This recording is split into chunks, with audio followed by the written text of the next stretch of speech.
কি খাচ্ছ? তুমি কেমন আছো? তুমি কেমন আছো? ভালো আছো? হ্যাঁ, আজকে থেকে স্কুল বন্ধ? বন্ধ কতদিন? অনেকদিন অনেকদিন বন্ধ। তো এই বন্ধের মধ্যে কি করবা?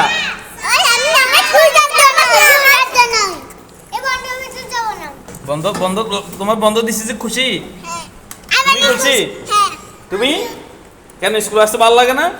তো তাহলে বন্ধ হলে তো স্কুল আসতে পারবে না। মজা দে না? তুমি তোমার খুব ভালো লাগতেছে? স্কুল বন্ধ তো ভালো লাগতেছে? হ্যাঁ, স্কুলে আসতে ভালো লাগে না? ভালো লাগে, আচ্ছা আচ্ছা। তোমার ভালো লাগে? তোমার স্কুল বন্ধ দিছে আজকে কতদিন? 10 দিন। তোমার 2 দিন। তোমার কয়দিন? তোমার কয়দিন? 2 দিন না তোমার? আচ্ছা, কিসের বন্ধ দিছে স্কুল? কিসের বন্ধ? ঈদের? কিসের বন্ধ? ঈদের। আচ্ছা, ঈদ আসলে কি খাওয়া যায় বলো তো? আচ্ছা, মজা মজা খাওয়া যায় না?